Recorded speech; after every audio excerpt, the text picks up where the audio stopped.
One day, one day, I will get this right. Hey, listen, My it takes practice. We're out of goodness. practice. Hello, everyone. Can I tell you what? So, the last few times that we've been live, what I have done is I've put up the lovely Captain's Pod background, which is very, very nice. It's lovely. Thank you. Thank you. I made that. Danae made that. It's lovely. I made And it. to I made make it with sure my own that, talents. Did I mention that I made it yet? As I to make sure that it stays up, I have to put it on a loop. Now, unfortunately, the countdown timer is on the same loop. So when I switch over to the countdown timer, it then does the 30 seconds and then it does the 30 seconds again and again and again. And that's what's been happening. This time, that's the only thing I managed to make sure didn't happen. So the Captain's Pod background was on a loop, wasn't on a loop. So after 6 seconds, it disappeared, and I think Slab caught that. So well done for getting here early and seeing that I messed that up. Then I put it on the loop, but forgot to put the background music on. So Danae kindly did that for me, and then it turns out I'm signed in as Aaron. So I'm talking to the chat, not even as CinemaSins. I'm talking to the chat as Aaron. Hi everyone. The more you know. Listen, that was a long way to get to. Hi, everybody. Hi, everybody. Welcome to the show. I'm sure everything will go smoothly from here. Yeah, I was wondering why Aaron was in the chat too, JCD, and hello to hi to everybody here. This is the Aaron and Danae show then. Yeah, exactly. You didn't see anything. Link, thank you for that sub. We appreciate it so much. Yeah, for those of you guys who are subbed, we actually loaded in 2 emotes over this past week. So you've got one that moves, and it's just like, our sin, like, no. So if you ever disagree with something that you're hearing, or you want to say no, you have a no, like a little GIF thing. Sub it. And then we also made our there you go. Awesome. And then we also did the ding. Yeah, we put the bell up, which I think I want to redo that one to where it's it's a PNG where it'll just be on whatever background it is, but it looks pretty cool, right? Ding, ding, so ding. If you want to send us, there's also like a little devil with a heart, and that one came with our channel. So I think that's like maybe just one that Twitch gives everybody. We're still getting used to Twitch and everything, so we're not like professionals. We're like the old people that are just trying to work out this new fancy technology. And what is this streaming thing we've got going on? So we would like to do one for Captain's Pod. If you think of something, obviously we have the center prize, which you can see in the upper right of our screen. You can see the center prize there. But it'll be really, really tiny. So I don't know if it would work as well. So yeah, I don't know. Working out some things. We got time to figure it out. Sorry, we've missed the last week or two. There has been traveling. There has been a plague which beset the entire place. So I am very sorry that we haven't been able to see you. But normal service has now been resumed, and we're going to talk some lower decks. Yes, we are. And if you haven't watched the show live on Twitch before, we hang out with you guys for a minute, and then we jump into the podcast recording where we'll put up a little banner on the bottom so that you guys know we can't pay attention to the chat as in the moment because we're recording our show. So any of the comments, if we can pop them up during the show, we try to do that so you guys can see the commentary visually for those of you who are maybe watching on a different platform.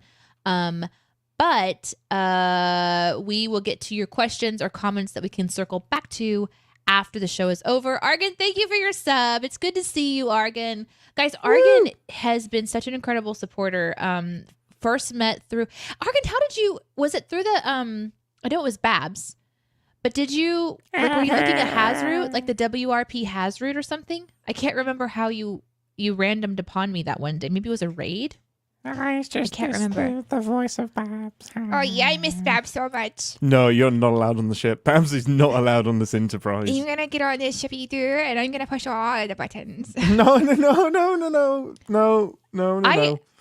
Since we're just chatting here before the Captain's Pod podcast recording officially starts, I have thought about moving my Babs Wild RP over to this Twitch instead of my personal one a couple of times because I feel like Babs is like the perfect CinemaSins Oh, for real. Like, you know what Yeah. I mean? Like if someone Cinema from sins in the Wild West. if we're going to like stream playing games, which we are going to continue to try to do. We're very busy.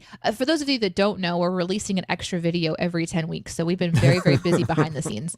Very, very busy and traveling, and we had a celebration. So there's a lot going on, but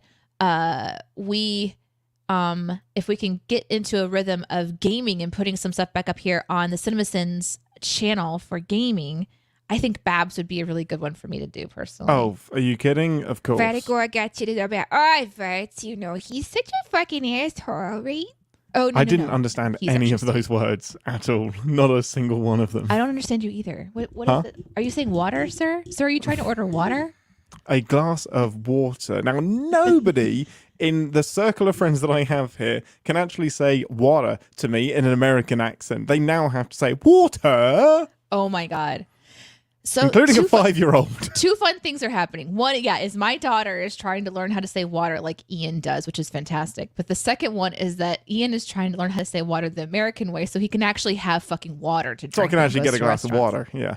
Hearing him order water at the drive-thru is infuriating. I'm It's- sorry, it's sir. What was the- that? Water. I'm sorry, sir. What was that? I would like to have water.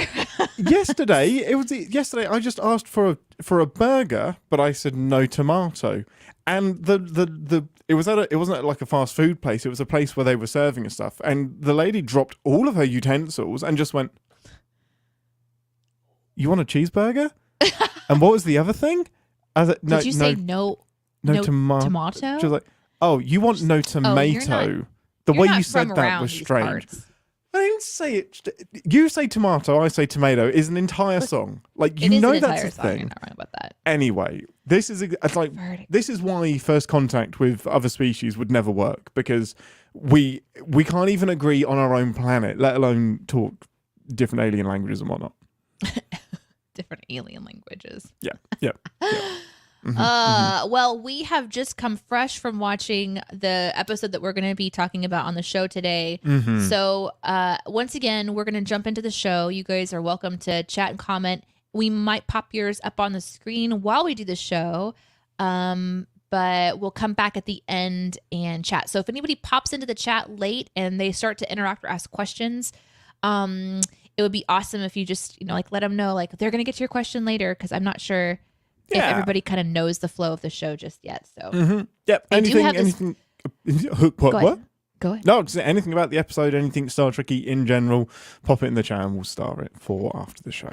I made this little Fuck, shit, streaming fuck. banner, last time, and I just added curses to the end because we were talking about it. Nice. I'm wondering if I should take it off now. You should do like a Federation News Network bulletin thing okay, along the okay. bottom. Yeah. All right. So what should it say? News just in: Captain's Pod is a show about Star Trek. Mariner is here. Like and subscribe to Federation News Network at twitch.com. I don't know. We've been told to leave it, so I think we should just leave it. Well, it's too late now. I mean, Oh, she's done it. I've She's done it. just exactly. News just in. Captain Spot is a show about Star Trek. Mariner's here. Like and subscribe. I don't know. It's like, that's exactly what you said. That's perfect. Let's do it. Let's leave it there. Beautiful. That's Okay, awful. everyone. That gives them zero information. I mean, that's par for the course. That is the show. Right. Okay. I mean, it kind of is our show. You're not kind wrong of about is. that. Okay, well, maybe I should. There. It looks like an alien like spaceship is currently scanning your room with like an orange beam. It's just an extended scan. I would check that you haven't got anything burning. I'm sorry. Because of the orange filter, it looks like you're being scanned by an alien ship, and I don't want the excessive radiation to mean that you're burning. Okay, so what happens if I'm burning? Just check it. That's all. Just see if it's an. Oh, you've. I think I like the blue filter. I'm crispy now. There we go. Oh, that hurts my Oh, eyes. Put it back. Here we go. Okay. Here we go. Now I'm burnt to a crisp. Amazing. I Right. hate this. This one I hate. What, the filter? Why? Mhm. There we go. Now I'm crispy. It looks like the Borg have just assimilated you and you've got that different pigment. Ta-da! Right, okay, let's do the show.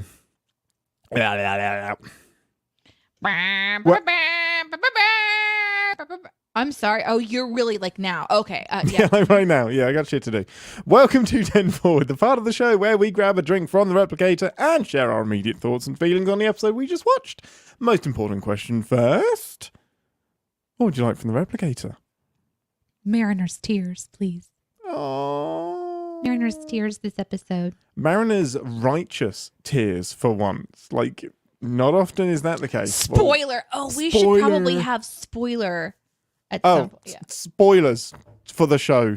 Surprise Fuck. anybody Shit. listening live now, listeners. Yeah. a week We after got the episode has cusses, come out. Yeah. Cusses and spoilering happening. Yeah, all of the things. How many banners do I hear? Cussing. 14. Okay, so and for anyone listening to the spoilers. podcast, this is specifically relating to the Twitch live show where Danae is putting up a ton of banners that are warning people that there is cussing and spoilering. I'll try and get a screenshot of this and share it. Like, Oh my God, it's a mess. Join us Yeah. live if you can on our CSPN YouTube page or on Twitch. this is why we don't Yeah. do many things live. It's absolute chaos. Right. So what about you? What are you gonna have from the replicator today, Captain? Me, I'm going to have all of the filling from the pies that have been wasted. So that I'm going to redirect that disposal unit to just send me the filling. It can get rid of the crust and the pastry, but I want all of that filling in a jar, and I'm just going to spoon it into my gullet. It's not. It's. I have questions about that scene. Can we just jump to it, or no? You have to do the recap. It's a sin. Recap. It's Okay. probably a sin anyway, isn't it? So let's save it for Yeah, engineering. Okay. I love your internal implosion face when you want to say something and your cheeks just puff out like a puff of fish. Just like, I can't say holding it. it in. Must They're contain it. holding it in. Yeah, my cheeks are very powerful. Yeah. Right. Okay. The crew of the Cerritos Burrito. is on a mission that is apparently a new mission called Operation Swing By, which is oddly similar to what their original mission actually already was, to check in and do second contact with species that have been first contacted and abandoned for some reason. With the slight rub of the Federation News Network, a reporter from them is coming to observe and interview people, and the ship has to be held together with lies and blue tack until a secret lies upon one of the two planets with which they are visiting, to whom eventually Mariner leaves the ship. So, Wow. overall That thoughts and sounded like a feelings. Danae recap. Right It really there. did. I was channeling Danae. I really was. Oh, were you? Yeah. Well done. So, initial thoughts and feelings, Danae. How did you like the episode? I don't know. This one was difficult for me.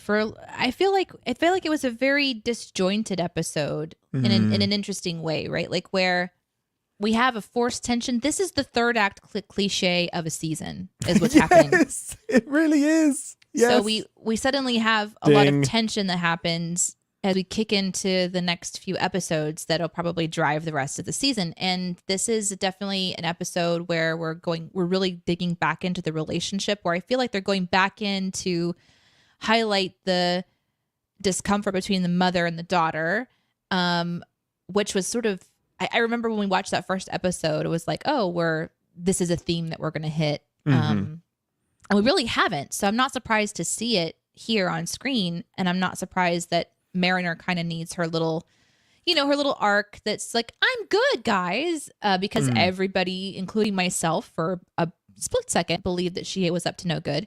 And then she started some trouble in the neighborhood. She got in that one little fight, and her mom got scared. Her mom did get scared. Yeah. And then she was moving with her auntie and uncle to Starbase Space 8 Right, what was the moment that you realised that, because you said it had you fooled for a little bit, was there a moment where you Yeah. thought, oh no, she was saying good things, everyone else did it? I knew that something was wrong. There was two times, and they're definitely sins, so I hopefully will just skip over them later, where there is somebody that's in command who can hear or see Mariner potentially doing something she's not supposed to. Everybody knows she's not supposed to talk to the reporter. They either hear her say that she's going to go talk to the reporter, or they see her go talk to the reporter and they don't stop it from happening, which tells me that the story needs her to talk to the reporter. And it's like, okay, why is that? So that's my first kind of like, something's not, so they're doing something here. But yeah, basically the moment that everybody started shunning her, like as soon as she walks out, everybody was shunning her. I was like, oh, she didn't actually say anything. It was pretty clear because they wouldn't turn everybody against Mariner like as that. soon as it goes like 100% the opposite direction, you're like, this is too one note, therefore there must be something else to it. So as soon as she got in there and wasn't even allowed to speak or explain, I was like, everyone is so deep into this.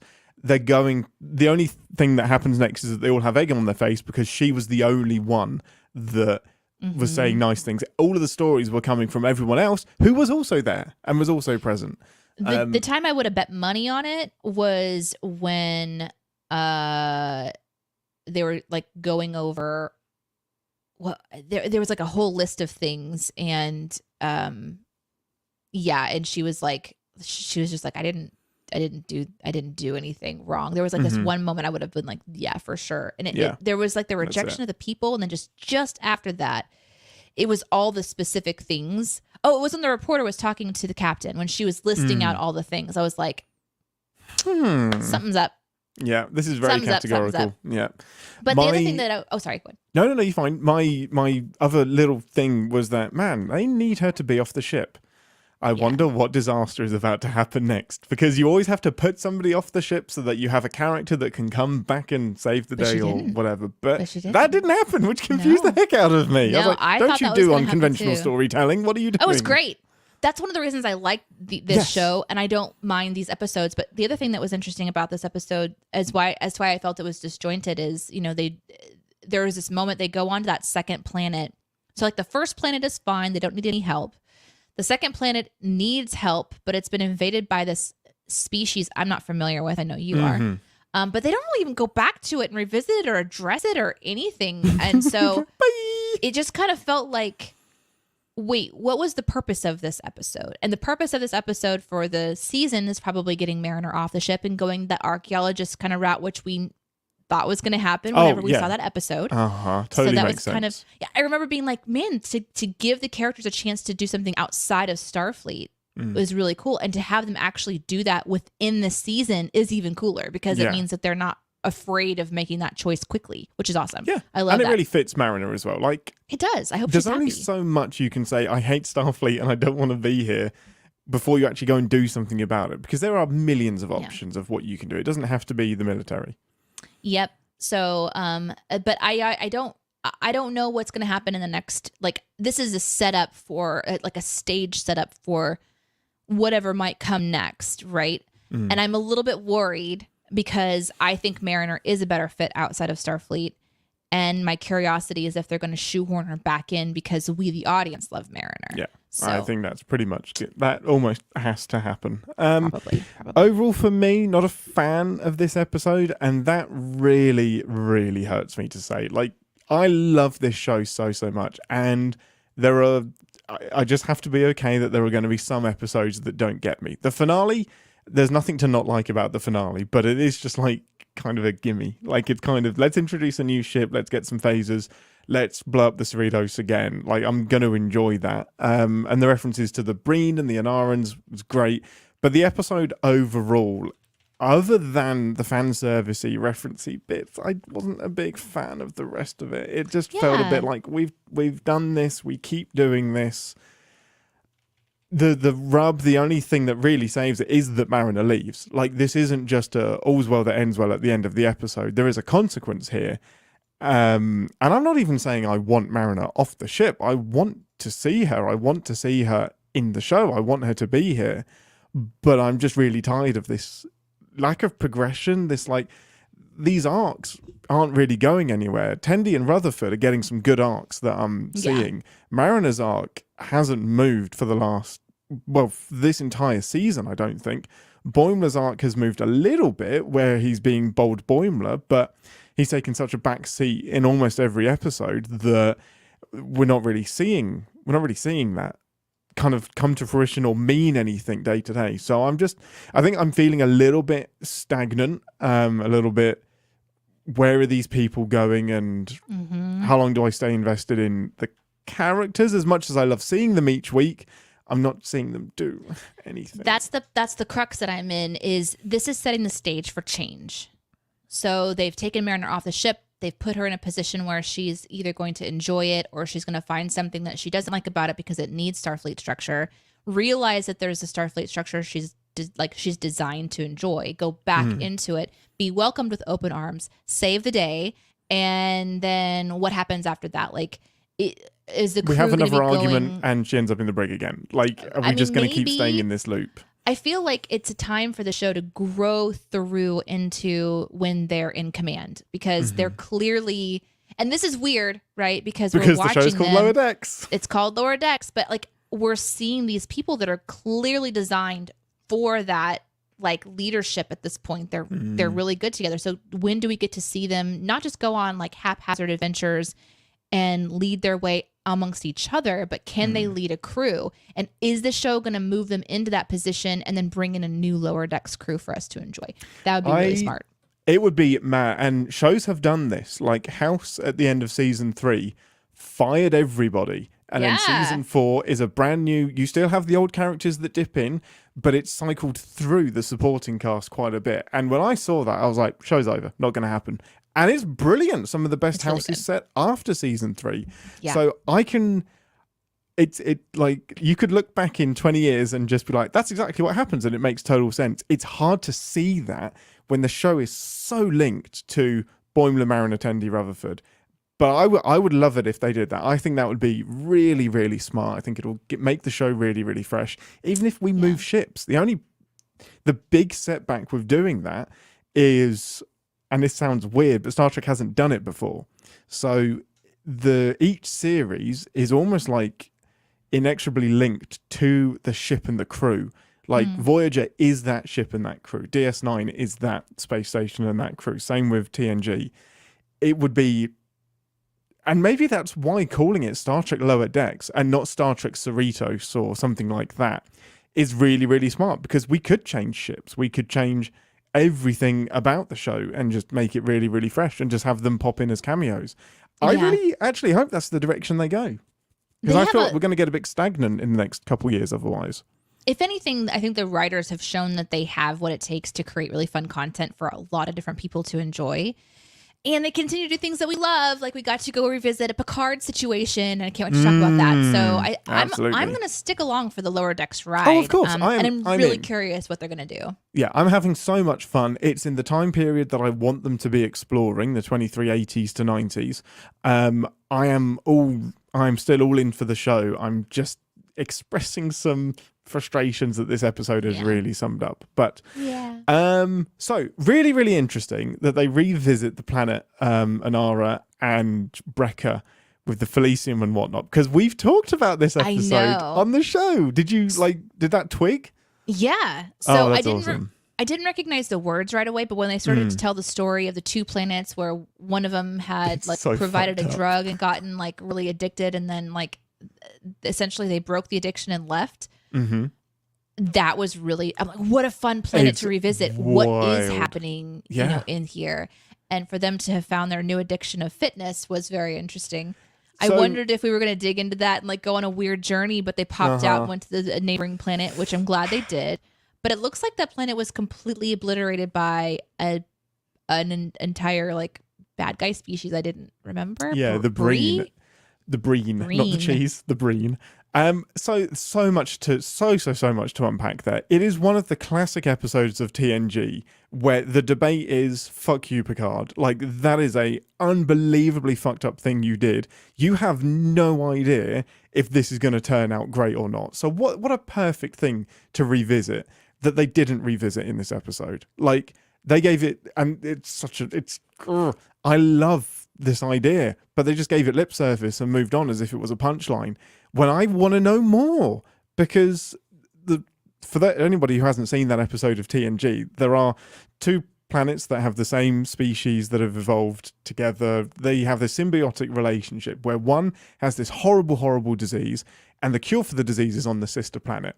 But it turns out that they cured the disease ages ago, but because the other planet's economy depends on providing this drug, they've pretended that the withdrawal symptoms are the disease itself. So they've perfected this drug so much that if they're off it for like a day, they'll start getting withdrawals. So they think they're dependent. Picard swoops in, finds out, and refuses to repair their ships, which means that they technically aren't getting involved in breaking the Prime Directive, but they're stopping the drugs from getting to the planet that's being abused. The big question there is that you've got the planet that is dependent on the drug will go through horrible withdrawal and whatever that comes with. The other thing is that he is crippling the economy of another planet who now has devoted their entire planet's resources to making this drug that they can't sell to anybody. And what does that mean? And it looks like that planet fell into chaos and left them open to be invaded by the Breen. I really hope that we get back to that and that we see what the Breen, how the Breen managed to do that. Are the Breccians okay? Because Picard has got some answering to do.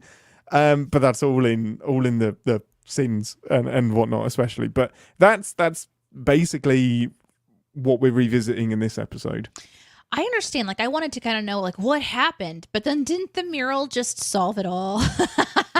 For one planet, like they had like true. the horrible withdrawal and then found fitness, but we don't know anything about what happened to the Breccians. Like, No. I was And that- expecting it to be like, hey, because you killed their economy, Yeah. they all killed each other and they died. Yeah, you're right. And that got that was shortened quite a bit by the idea of just having an invasive species that like, and it was weird. Okay, because like right after that, so they go from the first planet to the second planet to see if there's more interesting things happening because they're trying to launch this program that the Cerritos is essentially like testing out, the revisiting for second contact and making it more of a protocol. The swing by thing. Yeah. I And have so the some first- issues with that. Yeah. So the first planet is like, yeah, we don't really need to swing by. See you later. And so they go to the second planet because they're really wanting to get this program off the ground, right? And so they go over there. The Breen have annihilated essentially the entire planet, and maybe the last living person is outed by the ransom guy who finds them in an alley. Yeah. And then the bad guy Breen murders them. Yeah. In front of our very eyes. And then they zap back to the ship in an emergency beam situation. And when they get back to the ship, they're saved by a new ship. Okay, so this new ship zooms in. Turns out it's an automated ship. There's no life form on board. I really want to hear your thoughts about this part. Were you freaking out? It looked really cool. Oh, it's really, really, I have loads and loads of thoughts. Okay. Yeah. So, and then when the guy in charge of The Admiral? programs of the Admiral person, when he comes on screen, he, instead of being concerned about the Breen, he's like, check out this new ship we made. Look at it. It's so pretty. We can tell you about it now. And I think that's part of why I found this episode jarring. It's like, are we not concerned about the death of an entire planet? Are we looking for more life forms on there? Because the show pivots so quickly into pretty new ship and Mariner is gone. It's and kind of like, hey, don't look over here, look over here. We actually want to know what happened to the people, especially those who are like yourself, are really interested in the storyline from Next Generation. And it's always going to be the downside of doing the whimsy and doing the fun stuff and doing the get to the joke stuff is that you miss some of the logic of the meat on the bone plot, which is cool, new ship, oddly convenient. But also there's a planet that's really, really in trouble down there. Highly suspicious. It's so like, odd. It's like, hey, the collapse of this potential revisit a planet program, but you were saved by the ship. And I'm like, was that a setup? Happens to be nearby, to like, there's Is probably this only one or Admiral two of these. Is he a dark guy? Is he the one that's kind of behind the scenes, doing the thing with Rutherford? robot Rutherford? Yeah. Is he, because it's possible. I don't know. But it seems strange, doesn't it? It was It odd. ended really jarringly for me, which I think is one of the Totally. reasons I didn't enjoy this episode as much as I liked. Yeah. Yeah, it's like we had some things that we wanted to tick off this episode and didn't have a way to tie them all together. Like, we want to go to Anara and do the Felicium stuff. We want the Breen, we want the new ship, and we want Beckett off of the ship. And then just did all of those things in the episode with not a great way to thread them all together. Yeah. We'll do a super quick background on the Breen. The Breen get mentioned a few times in TNG, but we don't see them until Deep Space Nine. And they are an alien species that lives in the I think they live in the Beta Quadrant. But when the nasty Dominion come from the Gamma Quadrant, they team up with the Cardassians, the Breen, and the Klingons for a little bit. But it's mainly the Cardassians and the Breen that cause this big Dominion war that keeps getting referenced. And yeah, we just see them do a lot of nasty things. They are aliens. We never see their faces. They're just in these helmets because they need them for atmosphere and to keep the temperature down. I think the books go into detail about exactly who they are and what they look like, but I don't think they're strictly canon, so we won't be talking about that. But yeah, they're just bad guy aliens. Okay. They're pretty one note as far as we've seen in Deep Space Nine. We don't know much more about them. Something else that sort of disappointed me this episode, and I don't mean to like poo-poo on it the entire time, but Poo something it. Shit on it. We're in the something good else that- section, by the way. I know. We're kind of like reviewing it all. I should focus on my positives. Let's do some positives, yeah. But one of the things that before I get to that, Yeah. because I want to finish my thought, is like I thought that maybe the reporter had something against the captain because it seemed like there was a little bit of an ominous. Ominous. Wow. An ominous like entry. Like when she Millennium. got there and kind of pulled in, it seemed like maybe there was this sort of ominous music playing or something. And I thought, oh, there's something here. I mean, maybe it's because she ends Well, that would up. be the trope, wouldn't it? Yeah, I guess so. But I thought there might be history too. Like maybe she came loaded with information or something. Oh, So, yeah. I mean, When it ended up, she definitely raised a lot of questions about the burrito. when Freeman immediately reacts to seeing the reporter, I was like, oh, you know her somehow. I was like, no, this is just the stereotypical captain doesn't want to be invaded.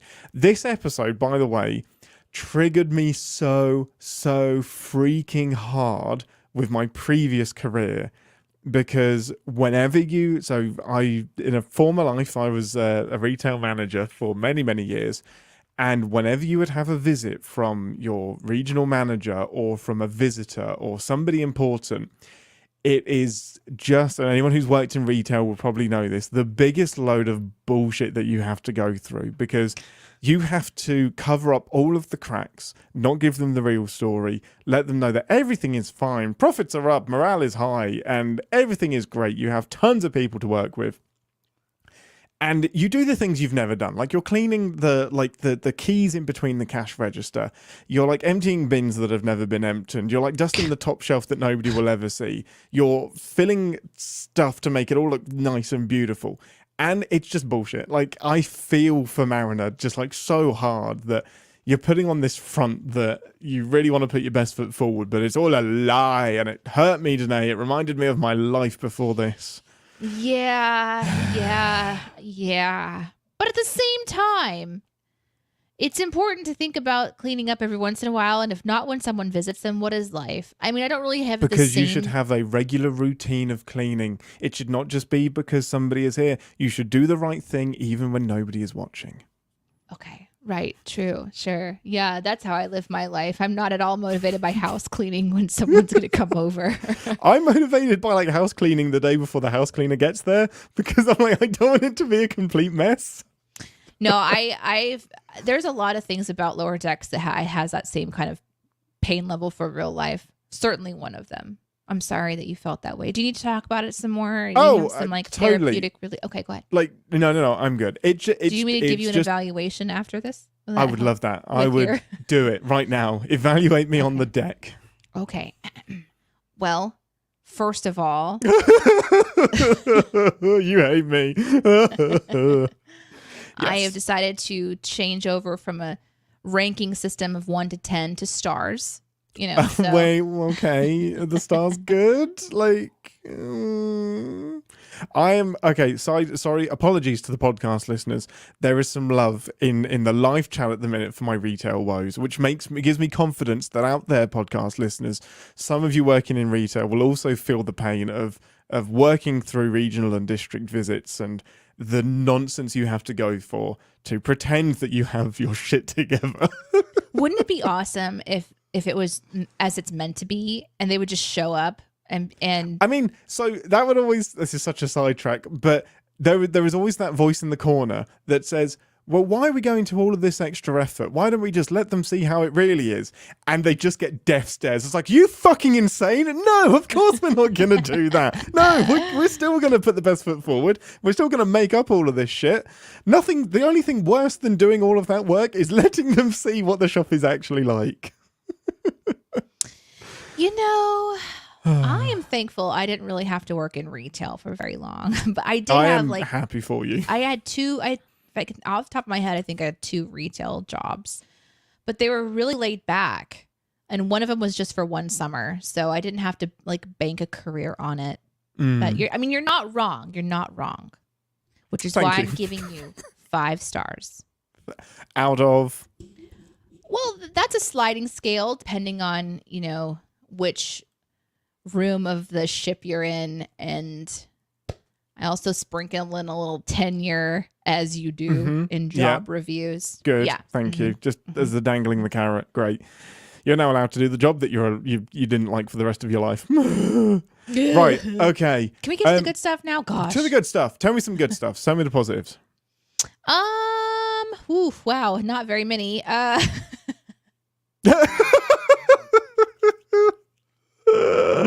Oh, that's amazing. I think my favorite part is the new ship showing up, because it's fun to see a new ship. The space battle was fun, but that's not surprising because I always like the space battles when they pop up on screen. And of course, I thought I'm glad to see some momentum with the breaking up of the characters, because that tells me that they're going to be doing some stuff with the structure. That does excite me. But those are all things we kind of covered already. So there really wasn't anything surprising in this one for me that I was like, oh shit. But probably my favorite part is the brief montage when the reporter is kind of cycling through and telling everyone, like, or answering the question.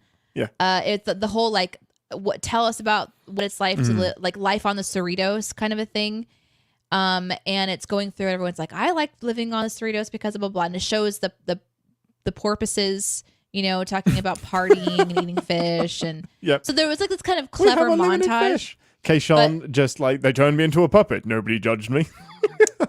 But I really loved the moment when the guy who speaks in metaphors popped in. Yes, Keishon. Yeah. And his response was that his time on the Cerritos was like the cave and blah, blah, blah. And the reporter's like, you lived in a cave? And, it's amazing. And it's his way of communicating. And that's a clever character that I want to know more about. They get to really play around that character. We've talked about that before on the season of Captain's Pod, but I really have enjoyed that one. And it was a clever way to piece it all together. All of that conveniently missing from the reporter's of course, anything positive. But, clever editing. But they did show Mariners. Media.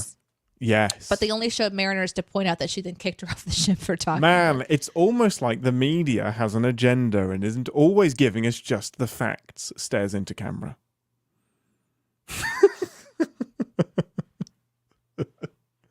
I feel like on the podcast when, there needs to be that like long pause. Yeah, I'll add a look, and then with like cricket noises or something. Cricket, or like the X-Files music, do do do dum do dum, because it's a bit spooky. Dum dum dum dum. Anyway, somebody clip that quote about the media and put it somewhere. Yes, clip away. Do it, clip it. Right, my positives I've already talked about. To be honest, I like the cool new ship. I'm amazed we don't Man, this is. Oh, I'm about to say something negative. No, I'll save that. See, this is a difficult one. Just talk about the show. We can't keep it in segments today. Sorry. So the ship, I do like it, but the cool thing is that Lower Decks has now introduced its own ship. So, I mean, obviously it's done that because it did it with the Cerritos. Damn it, the burritos with the Cerritos. But it's introduced a new ship that isn't in the canon, and now it is, and it's It's a new ship. It's cool. It's the Alameda or whatever, or the Allegro, Alida. It's a Texas class. I wasn't paying attention. It'll be named something in Texas. And it's automated. It's just incredible. Amarillo? Yeah, that too. It's just amazing to me that we're still talking about drones in the future and like automated ships. Like, if that decision hasn't been made by 2390, it's never being made and it's never happening. Like, the automated, of course, that's the easier way to do it. It's safer. It's more cost effective. Everything should be unmanned. But us as humans like to be out there. And we like to actually see things and touch things and invade them and breach the Prime Directive with them as much as possible. Wow. So I guess I'm just amazed that this drone ship hasn't already happened, and I'm interested to see what the motivation to do it now is. Like, was it because of the Dominion War? Like, why do we now need unpersoned ships? But hey, it looked cool. I can answer that for you. Go for it. Reasons. You're welcome. Good. Gosh, am I good at this? You're amazing. And also, why did the Alido's torpedoes work? Toledo torpedo. And the Cerritos' spread of torpedoes got taken out. Do they have different weapons? I'm guessing? Yeah. I don't know. Let's just say that after quite a few episodes that would be very difficult to sin, we have found one that if we That's watched it very several easy to times, sin. Yeah. we could find a lot of things to sin inside of it. So, But like I said, I do like that we've revisited one of Picard's infamous planets that he Me fucked too. up. Love that. Not necessarily what I wanted to see, but I love that we were doing it. I I guess that's it. There was this one moment when they were on the first planet of now athletically addicted people, right? Mhm. And it's the beefy first Ransom. Ransom. He's who was awful. Like he Oh, drives he's me an awful crazy. person. He's awful. I'll get to more about my sins on him, I guess, here in Yeah. a second. But he's like, so how many reps do you do, or like how much can you bench press or something? He asked them that, and the person says, we don't work out for numbers. We do it to quiet the voices in our head. It's dark as heck. And nobody questions that. Like, This planet still there needs was- help. Oh, there was so much there. We could have spent an entire episode just exploring their curiosities, and maybe that's part of what they're doing, with the writing, is leaving a lot up to the imagination. I don't know. Yeah, perhaps. But that cracked me up. I thought that was funny because it's like, we don't do it for the numbers. We do it for health, I was thinking, but it was just to quiet the voices in our Quiet head. the voices in my head. Yeah, man, it's tricky. It's really, really tricky because a TNG episode would have spent the whole thing there revisiting and doing that stuff. Lower Decks isn't, but it has done in the past. So I'm interested to know what the direction is with one episode left. Yeah. Is it just one? Wow. Yeah. Wow. We only have one episode that, like, the next one is it? Oh, sorry. Yes, it is. Yeah, that's the last one. Really? Yeah. Shit. So this was episode. Okay. Wait, is it? I don't know because I don't pay attention because I'm not captain. Episode 9. Yeah. But- Ouch. Yeah, episode 10. So we have I next week's am the last one. shocked. Oh, that's the so finale. this is like absolutely third act conflict cliche at its Yeah, that's why finest. I laughed so much because Oh. it literally is. It's to set up the finale. Yeah. Well, then they're- Everything makes sense. Well, then they're going to have Mariner not rejoin Starfleet until the next season. They're going to I leave think that on a kind of cliffhanger. makes sense. Yeah, Yeah. I think so. I mean, if the whole crew gets disbanded, it would be interesting. Ooh, like we said. prediction. Okay, Yes. out of order. Sorry, Captain. I feel We don't do like, that segment anymore. Don't worry. So I think then what would be really fun to see is if Mariner's group of friends, Boimler, Rutherford, hold on, Tendi. Oh my God, I'm doing it. I'm You're doing doing it. it. I'm so proud. I think it's just those three, right? It's just that group. And then Mariner, isn't that just the four of them? Yeah, that's it. Yeah. Okay, I feel like they might like take a ship and go save Mariner or something. Like maybe that's them leading as they actually take a crew with them. Maybe. Ooh, that'd be fun. Maybe they all leave Starfleet. I can't. No, there's no way. No, they're there's leaving no Starfleet. chance. There's no Tendi chance. is No. on. Tendi she is in. on the captain's path. There's no way. What if there's like a 10-year time jump and they recast all of the animated characters without explaining anything? like Stare into Game camera. of Thrones House of the Dragon style. Yeah, that was my joke. Yeah. Fuck all that. Fuck I that hate show. that show. Right. I think we're pretty much done. Let's go into actually sinning some stuff. To engineering. Brace This yourself, is the part- everybody. God damn it. God damn it. Oh yeah, you gotta like really watch out for me there, Captain. Oh, Joining Babs for saying this part Captain of is the weird. show. Captain. Yeah. Captain mate- Dick Fuck. Yeah, that's it. Nice. There we go. Say make it so in Babs' voice. Make it so, motherfucker. Nice. Beautiful. This is the part of the show where we re-engage our sin brains, remind ourselves that no TV show is without sin, even our beloved Star Trek. Hit it. Ugh. Could you imagine if, like, Captain... That is exactly what Ortegas would do. Pike says hit it, and Ortegas just goes... That'd be amazing. Shit. I would love that. Oh man, I found quite a lot. Sinful, we've talked about a lot of it already, but very specifically, why is Mariner covered in blueberry goo before the blueberry eating contest? And why is it dripping through? I mean, why does she have so much that it actually carries with her through the ship as she walks around? It's in the lift, it's in the hallway, it's back in her quarters. Why does she have that much blueberry filling on her before the competition? This was never explained. Maybe it was because the chat's already saying that they were practicing. Yes, that is too much practicing before a competition. You don't need to be eating before a competition. And it's right before the competition. Agreed. No, totally agree. Dumb. Unless, like, it's obviously because she's practicing, but I don't understand how she's practicing. Like, there is some logic to don't go in completely starving, because as soon as you eat, you'll then psychologically you'll get full up. So she's like pre-gaming. She's like jogging. Enough she's to warming drip up. it I through guess the entire But- ship. Yeah, my So big stupid. sin is that she's walked all the way from wherever she was back to lower decks, and she's still trailing blueberry stuff. Like, is it Everywhere. in her sleeve? Does she have like a It's little pocket everywhere. in her leg that she's releasing it everywhere? Like, so much blueberry jam I'm sorry. Did you just ask if Mariner has a pocket in her leg? in her trouser leg. That makes more sense. Yeah, that she's like releasing Guess- all of it. Yeah. Guess who didn't see that in her imagination right away? Oh. I was like, a Oh. skin pocket? Gross. Yeah, skin pockets. We all have skin pockets. We're all marsupials at heart, really. So many blueberries. Moving on. many Moving blueberries. Moving on. So this was a great one. Did they just fucking surprise the Yanarans? Because, like, and I'm sure I'm pronouncing that wrong, but they beamed down to the planet, like, hey, no welcome party, and then they're walking around and just like, I guess they're all okay and whatnot. You didn't No one hail them. reacts. You didn't No. like say, hey, by the way, we're swinging through on this unsolicited mission. Did you want to prep the place ready for us to arrive so it doesn't look like we're expecting it to look? Like, And then No bounce off of that, contact. the fact that they landed right in front of somebody who could kind of basically speak on behalf of the population. right? You know, it wasn't somebody who wasn't prepared to communicate.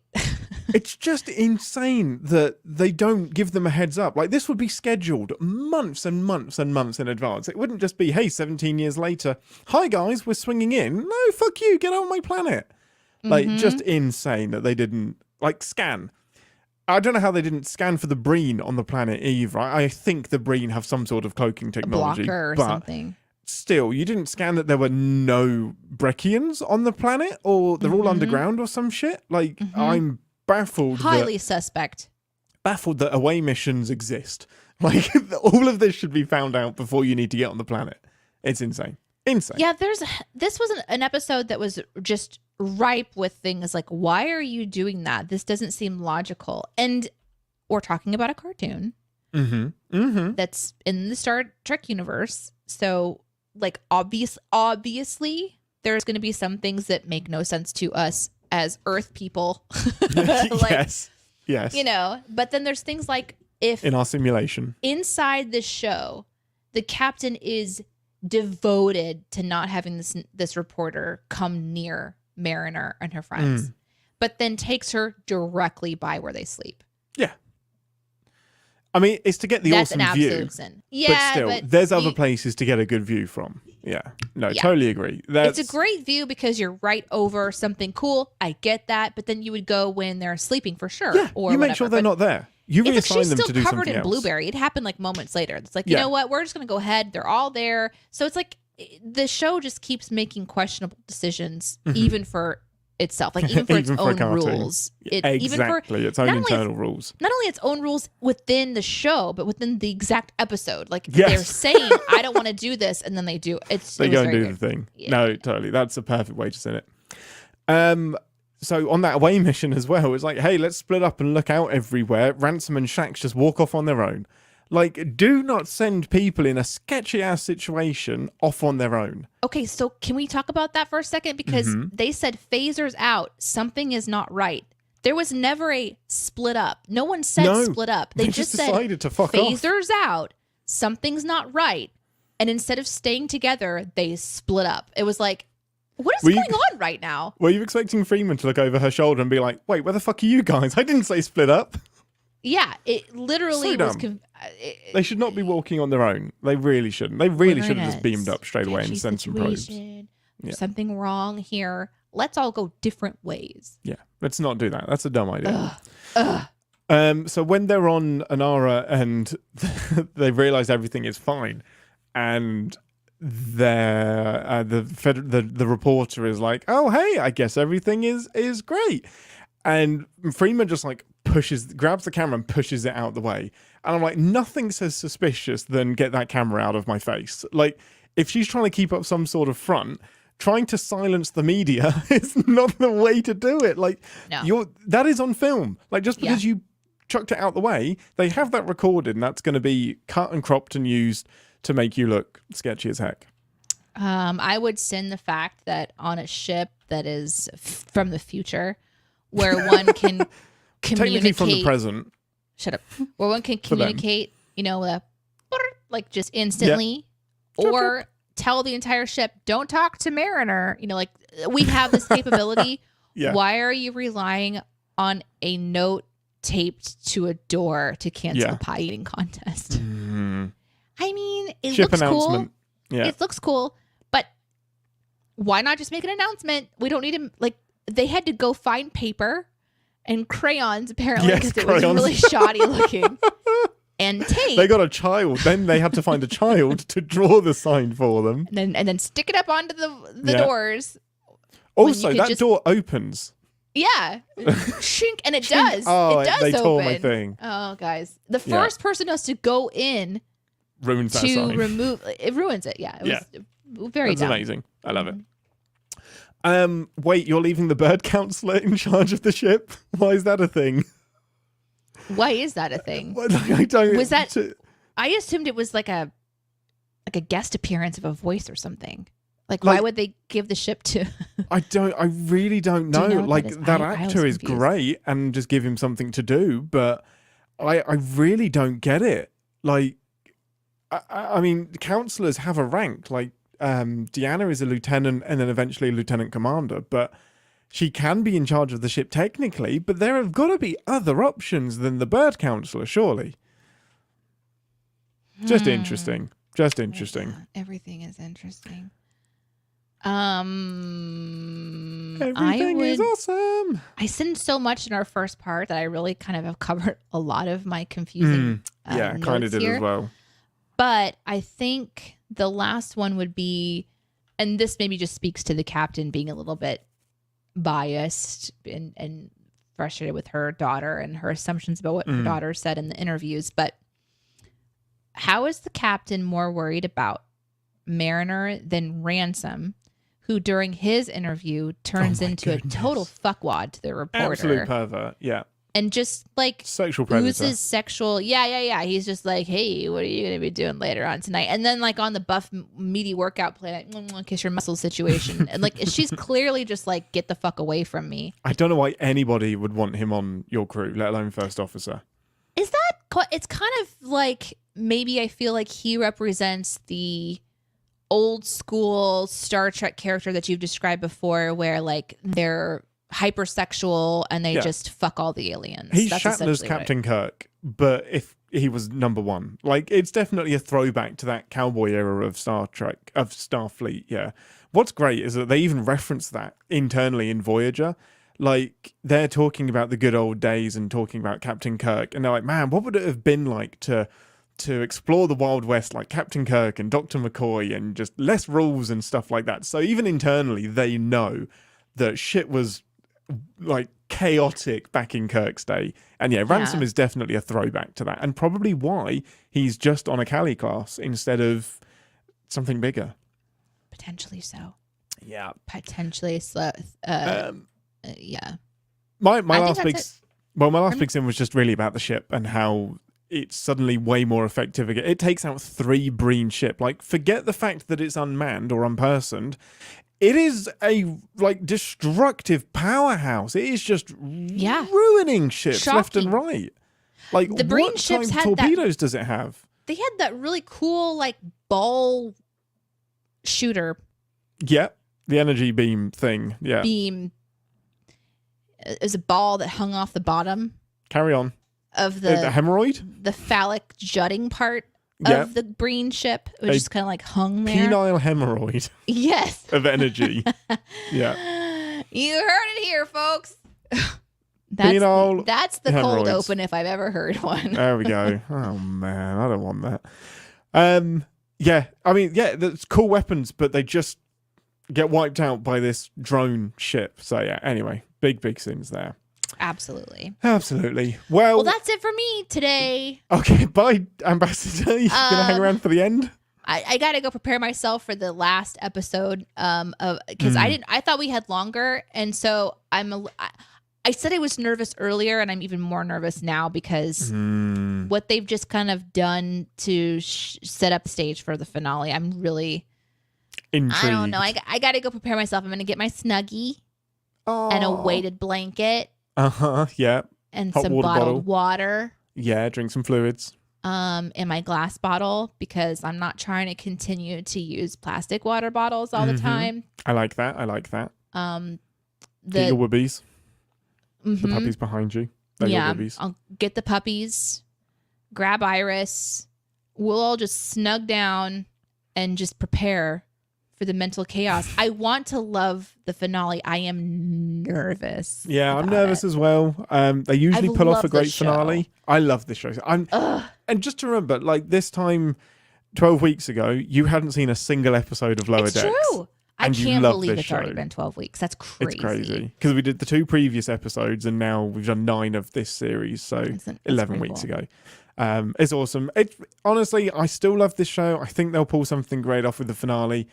I am so excited for season 4. I just hope we do something fresh, to be completely honest. But there we go. Right, well, thank you for listening, everybody. Everybody in the live chat, thank you for joining us on YouTube Live and on the CinemaSins Live Twitch channel. We have emotes and stuff, so if you want to come and subscribe for the low cost of a coffee a month, you can do some, like, CinemaSins emotes and stuff, and not just for Captain's Pod, for Recotopia as well. We've got dings, we've got devils holding hearts, we've got if you want to know any more, come and have a look. No. But yes, that is it for us, everybody. I have lost the end of my show notes. Edit point. Thank you for listening, everyone. I'm off to a cancelled pie eating contest. And I'm going to grab a broom for the Pyrithian bat. Nice. Live long and prosper. Yay, chat. Yay. We did it. Hey, chat. All we right, did a show. Let's get some of those CinemaSins 50 love emotes in the chat for us finishing the podcast if you guys have them. Love us. A little spam. I really want to learn how to do some spamming. We can do. Pew, pew, that's my nice. Pew Pew. That's from my channel. Oh, that's amazing. That's my little love gun. Pew pew. That's a Sadie Jean emote because she's not really good at. Well, neither of my characters are good at shooting because let's just be honest. I don't do PvP very well. No. Thanks, guys. Thanks for joining us. Okay, we have a lot of comments to get through, so let's go back. Let's do it. Thank you guys for chatting during the show because we.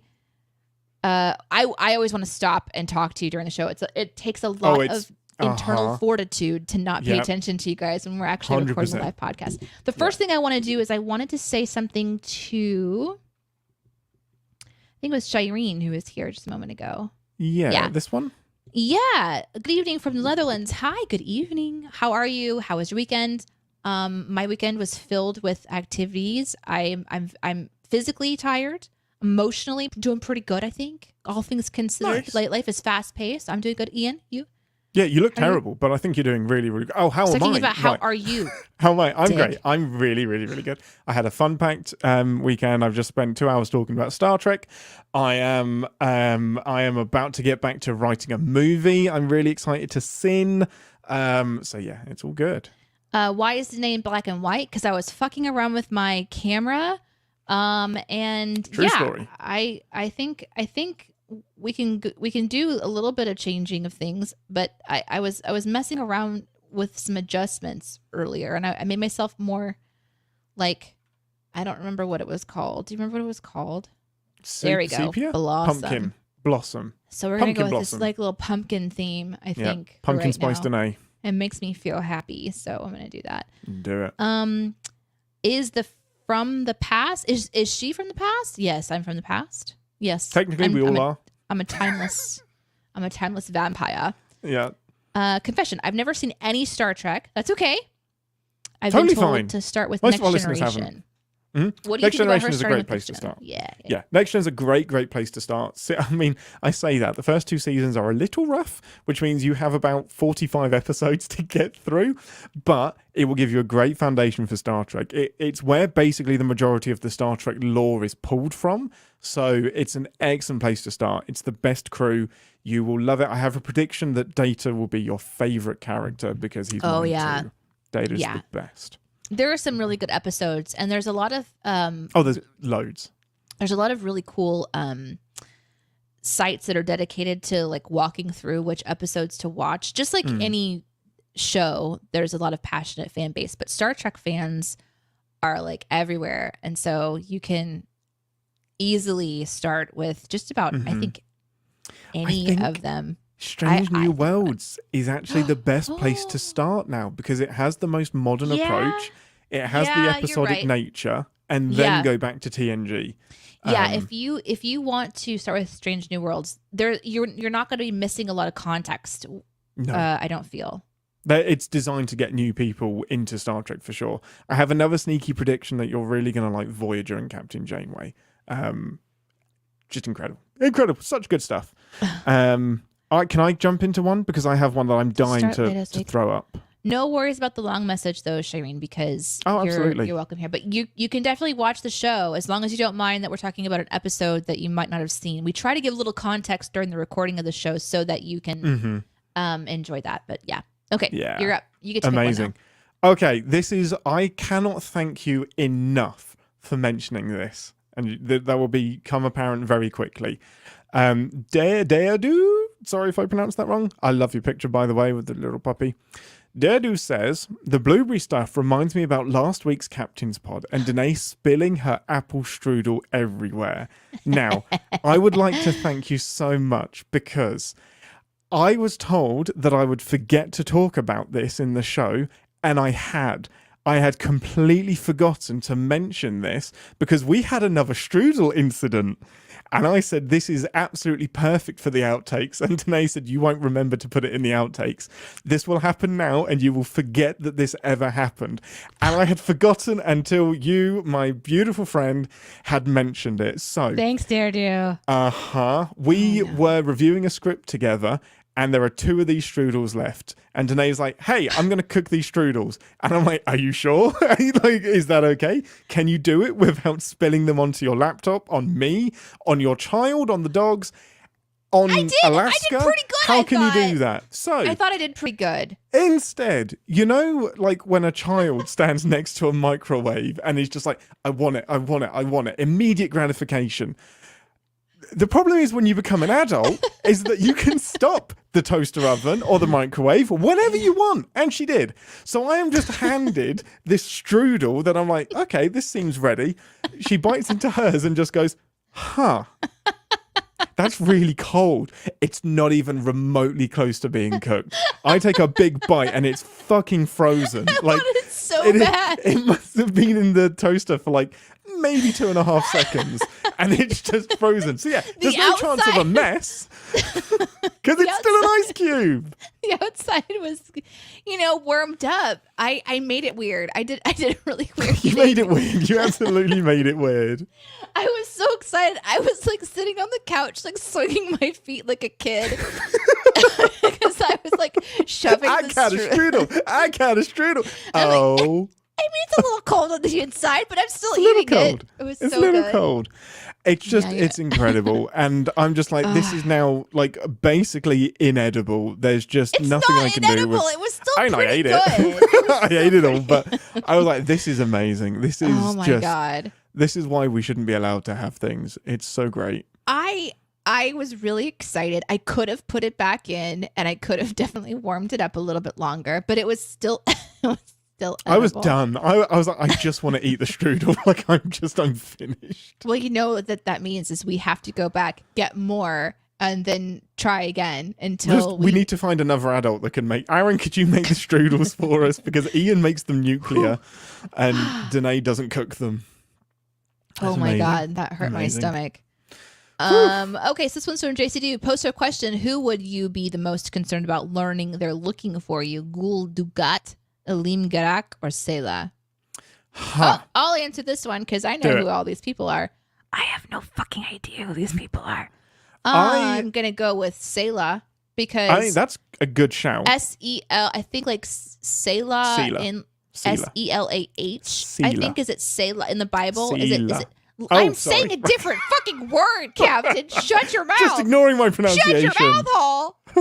I think Selah in the Bible is like pause and think on that. Like it's Right. like Oh, think about what I've said. Like pause and think about it and contemplate it. interesting. So it's like the end of prayers instead of amen. It's I think it's Selah. I'm pretty sure.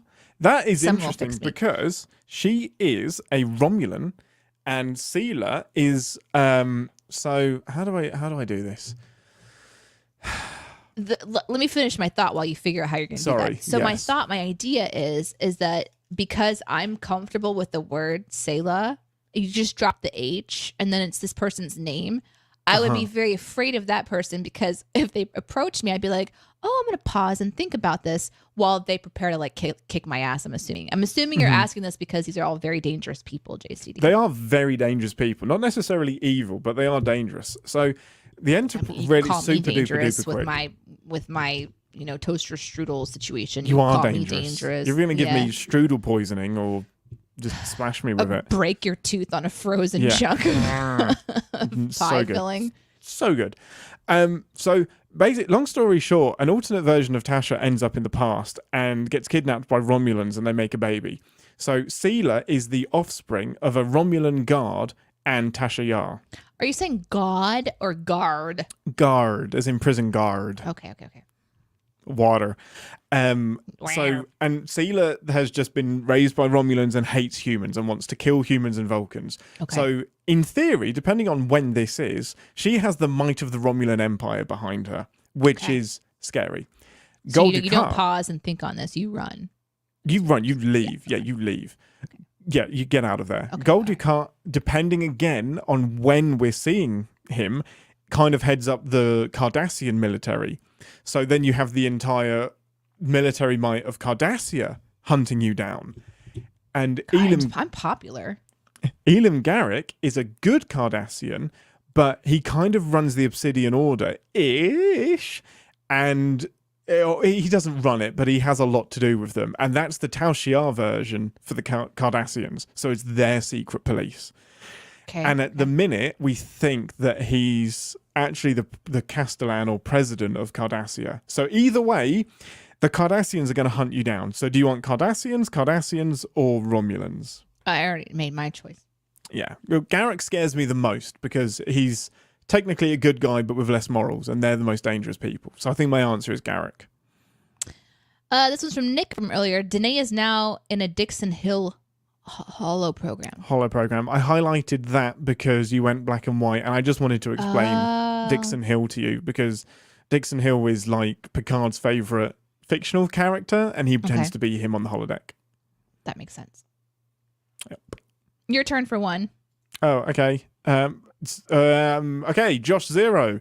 I do have a question for the captain. Does Ian feel that Stuart Baird, the director of Nemesis, killed the Star Trek movie franchise, or was it resurrected by J.J. Abrams and streaming shows like Picard? I don't think we can say that streaming shows like Picard have anything to do with the movies, because that Star Trek 4 movie just isn't happening. That's killed its own momentum somehow.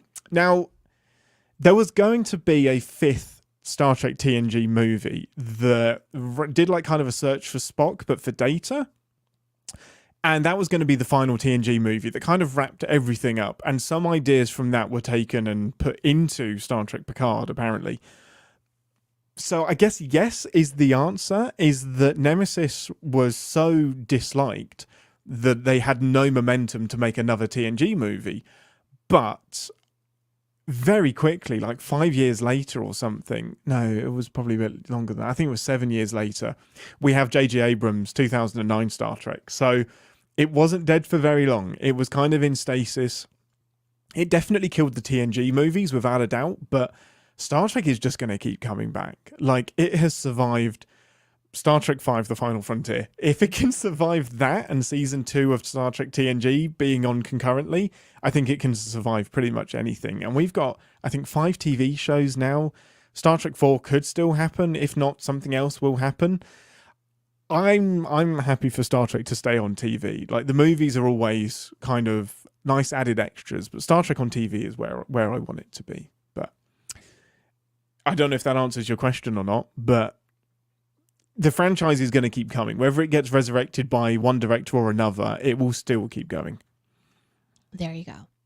That's the answer. Here's one from me, from Link. What if we got Babs to do a recap of the episode? Do it. So, first of all, I think Babs should become some kind of a narrator for things with CinemaSins, because she's so foul-mouthed and dirty, and I think that's just kind of like our brand, so it could work pretty well. Mm-hmm. But I think if Babs was to, like, Babs is a character in my imagination, but she lives inside of a video game in like the 1901 Wild Wild West. So if Babs was to talk about Star Trek, yes, I think she would think that she was like in some sort of a fever dream. Yeah, she would. She absolutely would. Yeah, she would. So if she would wake up from a dream about the future, and she would talk about it. So that's the approach I'd have to take if Babs continues to live fully in that world. Like, if I take Babs out and she just lives inside my brain and does whatever I want her to do, like narrate for something like this, then, you know, that's also quite fun. That's amazing. But yeah, if she was to, that's how I would have to approach the it. ship gets blown up again. All right, so here's That's the thing. great. There's a ship, all right? But it's actually not in the fucking water. Oh, in yeah, the you got to explain that to sky. begin with. Right? Amazing. I had a dream. I was in darkness like my soul. That's amazing. Follow-up. Excuse me. Follow-up question from Josh Zero. Josh believes that we never got a DS9 or Voyager movie because of Stuart Baird and how badly he did with Nemesis. Now, that I think is true. Like, I think if Nemesis and all of that had done great, I think that we would absolutely have had movies for those. And I would have loved a Voyager movie. That would have been all. I don't know what they would have done. It would have been going back to the Delta Quadrant, but that would have been really, really fun. You're trying to pick one of the comments, and then I'll... I I do like this comment that says it's like you ate Bjork for Yep. Babs's voice. Mm-hmm. Oh yeah, she's I think that was pretty the wild original and wacky. inspiration. No. No. What have we got? Nothing is. Nick Jagged says nothing is more like Lower Decks than working in retail. It's so true. We are the Lower Deckers. Lower Deckers unite. I'll pick this. Oh, go ahead. So I just had more retail love. Slab Bulk had hated yeah. working in GameStop with the area manager visits. We're doing a midnight releases. Yeah, it's the worst. Just leave us alone. Like, if you want something to go well, don't turn up and watch it happen. I'm gonna pick this one from Nick, who said the sin on this episode was spending too much time with the bridge crew, and the lower decks were barely in it. I agree with that completely. That's not something that I thought about as I was watching, but you're right. We didn't really get to spend a lot of time with our favorites. So And it doesn't feel like they're a cohesive thing at the minute, the Lower Deckers, like, because they're so disjointed and on their own missions for every episode.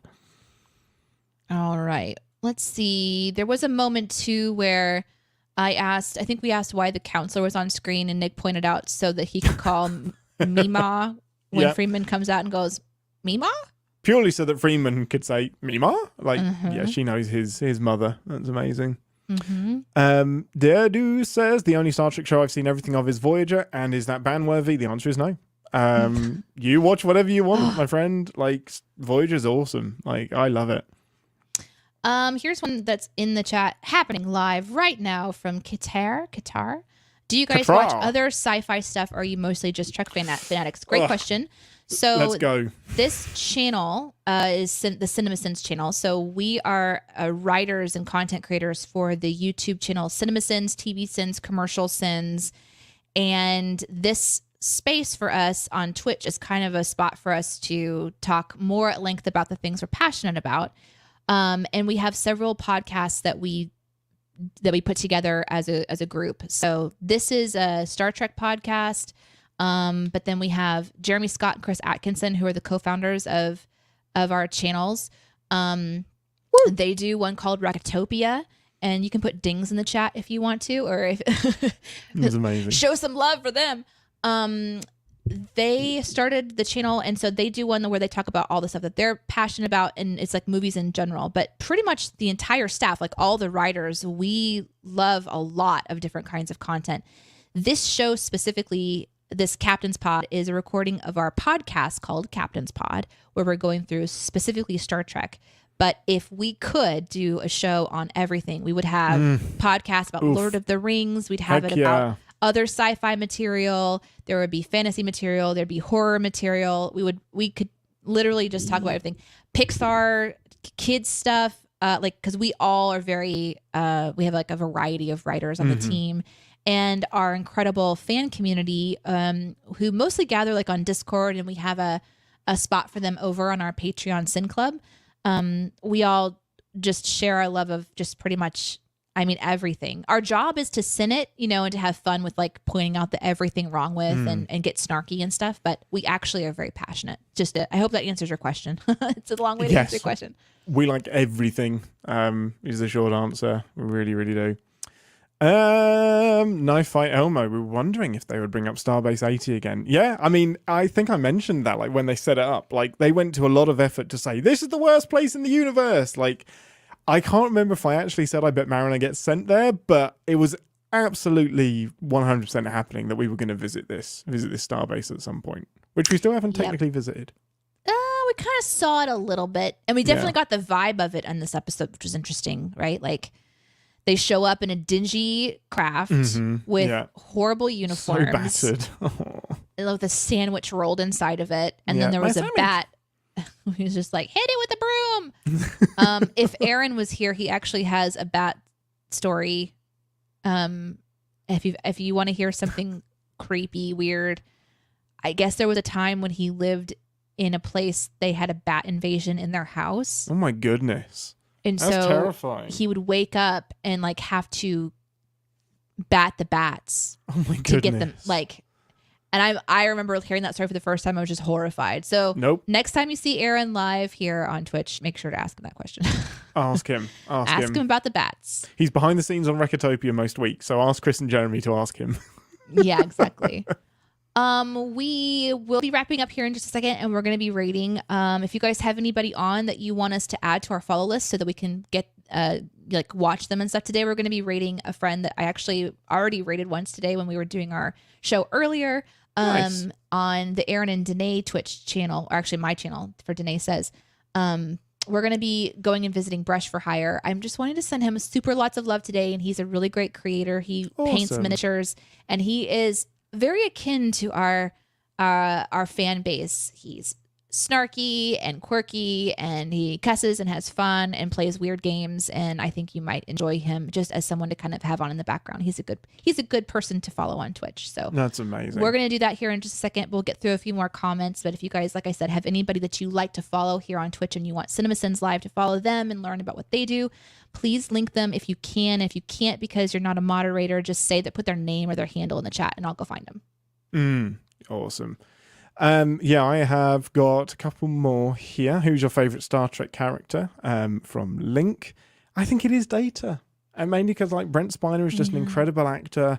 He has the most kind of complete arc. He has an incredible arc that's really consistent and makes sense. He can go from sincere and like compassionate to I'm going to snap your neck because you've hurt my friends so quickly. I love him. Data's definitely my favorite, the most diverse for sure. For a little android that could. What would yours be, Danae? I think I agree. Yeah, I love Data. He was someone to relate to when I was watching TNG, where he had that sort of childlike approach where he was curiously discovering parts of humanity while also being really, really helpful and intelligent in all these different circumstances. But it was always interesting to see, like, through his eyes, how to think about problem solving. And I really liked that part of the character. A lot of the other characters for me when I was first introduced to Star Trek were like more parental because I was younger and I'm watching the adults do stuff. So Data was the most like for me that I could relate to, where he was just asking interesting questions. That makes a lot of sense. Now that I've been watching Star Trek a little bit more, I think I go back to Data again, like you said, because Brent Spiner's performance as that character is really fun to watch. Yeah. And I think that they can do interesting things with him as a character where, you know, when they first discover him or when they're first working with him, does he have a right to decide? And that was a really fun that was huge, curious part of the storyline of Data was, here's this android. Does he have free will or do we own him? And what does that mean? And I think the show liked to explore that, and you could see it in the writing. Of course, yeah. Whereas the other things that the writers explored for me were things that you're used to seeing, like a love interest. Like I'm used to seeing those stories, or just overcoming adversity. I'm kind of used to seeing those stories. But through the framework of Data, there was more there, and it continues to be that way. Even with Picard, for example, watching Picard, where we're going back and we're visiting Dr. Soong and these characters and how they played into it. That gave Data even more weight for me. And season 1 of Picard is another arc of Data's story, which was really interesting to me. And I think I can appreciate that character even more because I got to watch him so much. So if you're going to go back and maybe watch some Star Trek for the first time, for those of you that are in the chat that were talking about that earlier, I think if I was to start with a list to go through, it would be like the most interesting Data episodes. Like, maybe just pepper those in and watch some of those. But I did see that someone in the chat said the Doctor from Voyager, also a great character. Super So great snarky. comic relief. Super So snarky. great. Yeah. Very fun. Very well acted. Love it so much. Yes, Katara, that's exactly right. Data is very interesting indeed. He's a vessel for exploring what it means to human. He really is. He really is. I really love Data. Well, I think we have one you ready? last quick question, and it was just not even a question. Star Trek 5 is the best Star Trek. Is that a band? Frat Creek? Yes, it is.